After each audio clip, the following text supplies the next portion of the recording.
Good morning, everyone. Today is Monday, June 29th, and today we're going to talk about burdens. So, the devotional says, as you get out of bed in the morning, be aware of my presence with you. You may not be thinking clearly yet, but I am. Your early morning thoughts tend to be anxious ones until you get connected with me. Invite me into your thoughts by whispering my name. Suddenly, your day brightens and feels more user friendly. You cannot dread a day that is vibrant with my presence. You gain confidence through knowing that I am with you, that you face nothing alone. Anxiety stems from asking the wrong question. If such and such happens, can I handle it? The true question is not whether you can cope with whatever happens, but whether you and I together can handle anything that occurs. It is this you and I together factor that gives you confidence to face the day cheerfully. And Psalms 5:3 says, in the morning, O Lord, you hear my voice. In the morning I lay my requests before you and wait in expectation. And Psalm 63 verse 1 says, O God, you are my God. Early I will seek you. My soul thirsts for you. My flesh longs for you in a dry and thirsty land where there is no water. And Philippians 4:13 says, I can do everything through him who gives me strength. So basically what this is talking about is saying when you first get out of bed, you should communicate with God, get in contact with him, talk to him about, what's going on so you can get everything out the way first thing in the morning. And then the rest of your day, you'll kind of have set before you to be a good day and not one full of anxiety. So Psalms 5:3 says, in the morning, I lay my request before you and wait in expectation. Waiting expectantly after you make your request known to God is, I wrote in like a really lime green color. Hold on. Oh, is key in relieving your mind from anxious thoughts. So when you make your request known to God, when you tell him something's going on, you have to believe that you have already received it and wait expectantly, knowing that he can make anything happen. Anything is possible through him. So if it's something that's not ridiculous, like, God, can I have a unicorn? Or God, can I have $1,000,000? Then, if it's a true desire of your heart, then you can wait expectantly and know that if it's not contradicting God's word, then he will give it to you. Nothing is too big to ask of God. So I looked up some other scriptures here because in this devotional, it's reminding me of other things that are going on as far as burdens go. So I looked up some scriptures about burdens because I want to show you guys that it is easy to ask God for help in situations, but it's even easier to forget that you're supposed to leave your cares and worries with him because he's supposed to carry our burdens. So Psalms 55:22 says, cast your burden on the Lord and he shall sustain you. Isaiah 58:6 says, he's there to undo the heavy burdens and let the oppressed go free.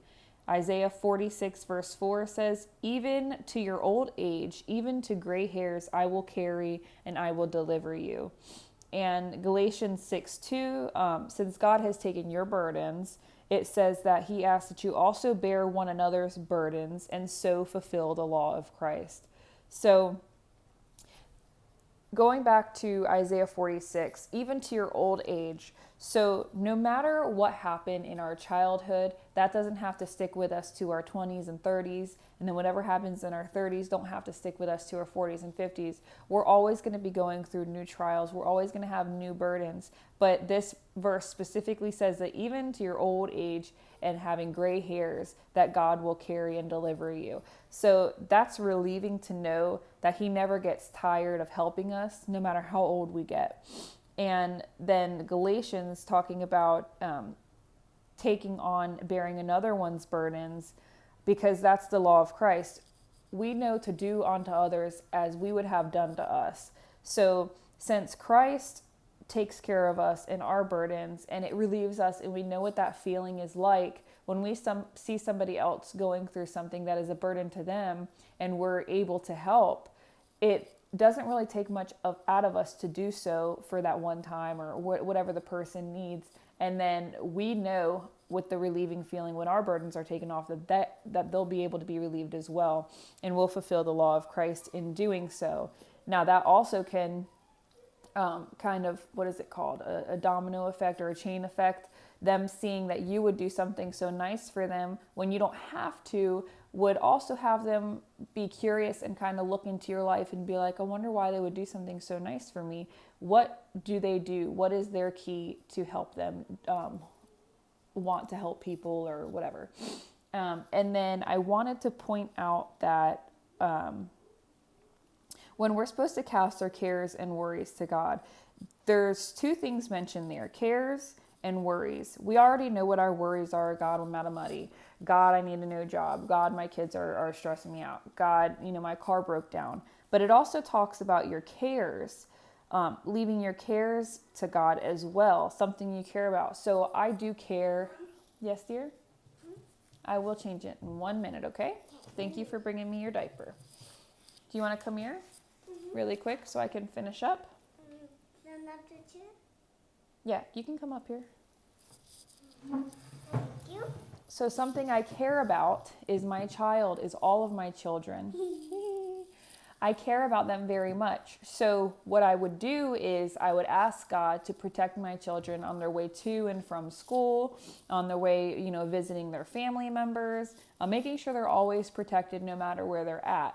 Now, I do worry with what's going on in the world that, anything can happen to anyone.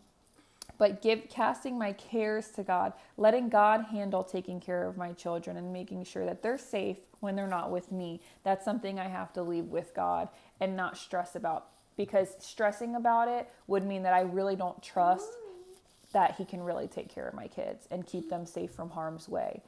That also goes for like relationships and spouses. If somebody is doing something that you don't like, or you want to change your spouse, or kick their bad habits, if they're into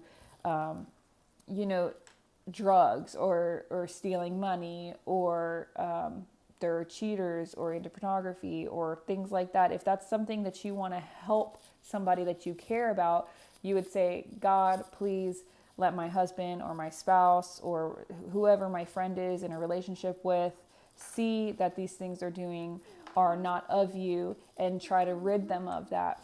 But if you get in the middle of that and you're like, oh, you can't be doing this, you can't be doing that, or you throw away their stuff or whatever, there are certain things that you can do to help somebody to stop. But a lot of times if you go too far or you push them too far when they're not ready, they're just going to think that you're trying to control them. And that's something that is not for you to take care of. That's something for God to take care of. So that's what I wanted to point out about cares, because it always seems like we want to talk about our worries. It always seems like people are so stressed about stuff and so whatever, but there are plenty of testimonies where I've heard of people talking about their spouses never going to church, and they would always, nag. They would always nag their spouses. Oh, go to church with me, read the Bible with me, you should go, whatever, show our kids. And they just don't want to go because they don't like somebody telling them what to do. So the lady stopped. I think her name was Margot or Margaret. She was a speaker. I don't remember. It was a few years back. But she stopped nagging her husband about going to church. And she would just go by herself. She would wake up every Sunday, get the kids ready. Don't say nothing to him like, you going to go? Why aren't you getting ready? And then one Sunday he was just like, hey, you getting ready for church? And she's like, didn't feed into it, nothing. And he's like, okay, I'll go with you. And then she was just like, okay, didn't like, oh my God, really? She's just like, okay, because God answered her prayer, and God's looking out for her and her family. And He's the ultimate peacemaker and helps everybody out in their situations. So cares and, what am I doing? What is this? Can't hear you. My devotional. And I do this every day, right? Yes, ma'am? So let me finish. That's one thing that I need to pray for. Let me have some peace when I'm doing my devotionals, because I got screaming kids in the background. So anyways, I need to change her. because she's not quite potty trained yet. And we're teaching her. And I need to pray that God has my big girl use the potty, right? Mhm. Because you're a big girl, right? Mhm. Where do you go potty? On the toilet. Right? You're so cute. You like me. She's the one who looks like me the most. Yeah. All right, guys. Well, you enjoy your Monday. We got some errands to run, some things to do. Do not forget that even to your old age and your gray hairs, which I already see some in my hair, that God will be with you. He will carry you and deliver you. All right. So have a good day. Let me go ahead and tell these kids to come downstairs, even though they're finally quiet. I'm devotional too. I wanted to. You're going to fall off that chair. I already finished it. Say bye, everyone. Bye, everybody. Say have a good day. Have a good day. And don't forget to pray. Don't forget to pray. Love you. Bye. I love you.